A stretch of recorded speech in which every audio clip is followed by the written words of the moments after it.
हरिओम।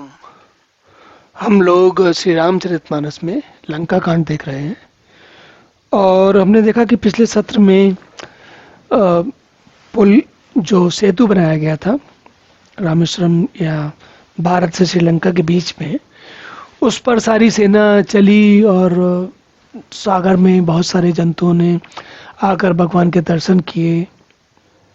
भगवान राम और लक्ष्मण जी और सारी की सारी सेना पार उतर गई।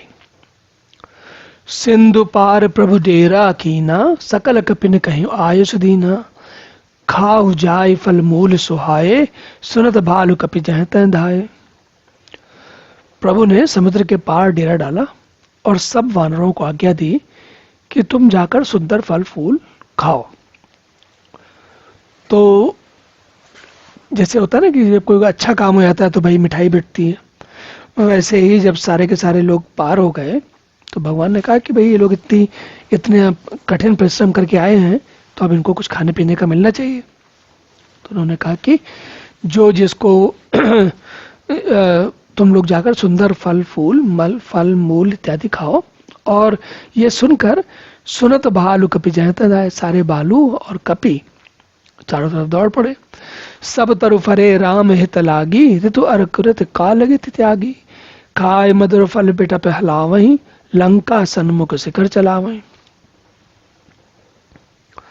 श्री राम जी के हित के लिए, सेवा के लिए सब वृक्ष ऋतु कुऋतु समय की गति छोड़कर चल पड़े हैं और भगवान आए हैं ये सोचकर सारी प्रकृति जो है उसने अपना रंग ही बदल दिया है।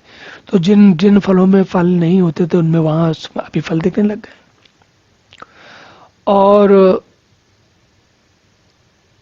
वानर और भालू जो हैं मीठे मीठे फल खा रहे हैं और जैसे कि वानर भालू करते हैं वो तोड़ भी रहे हैं, वृक्षों के ला रहे हैं और पर्वतों के शिखरों को उठा करके लंका की ओर फेंक रहे हैं। जहां पर उनका दुर्ग है रावण का, वहां पर उस तरफ फेंक रहे हैं। जय कहूँ फिरत निशाचर पावहीं, घेर सकल बहु नाच नचावहीं। दशरथन काटी नासिका काना, काय प्रभु कही प्रभु सुजस देहि तब जाना। घूमते फिरते उनको जहां कहीं किसी राक्षस को पा जाते हैं तो उसे सब घेर कर खूब नाच नचाते हैं और दांतों से इसके नाक कान काट कर प्रभु का सुयस कहकर तब उसे जाने देते हैं। जब तक भगवान की जय जयकार नहीं करते तब तक वो जाने नहीं देते। जिनकर नासा कान निपाता, तिन रावण कही सब बाता। सुनत श्रवण बारिद बंदाना, दस मुख बोल बटा उठा अकुलाना।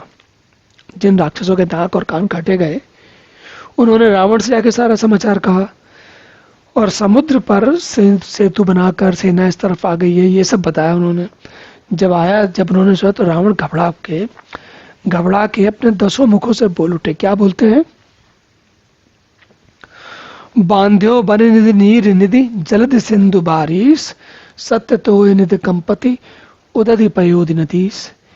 क्या ऐसा हो गया कि वन की निधि, जल की निधि, नीर निधि, जल निधि, सिंधु बारिश, तोय निधि, कंपति, उदधि पयोधि नदीस, इन सबको जितने भी जो राक्षस थे या जो उनके सेनानी थे उनको सबको सच में भगवान ने बांध लिया और प्रकृति उनके सारे नियंत्रण में है।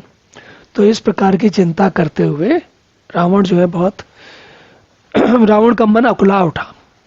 अभी तक जो जैसे जब सीता जी को लेके चला था तब मन में कुछ अलग भाव था।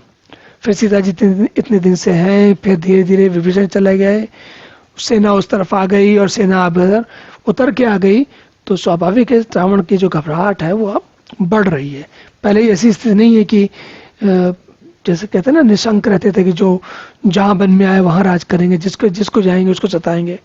अब रावण की स्थिति वैसी नहीं रही है और वो चिंता उनकी बढ़ती जा रही है। तो कैसी चिंता आगे बढ़ती है अगले सत्र में देखेंगे। तब तक के लिए हरि ओम।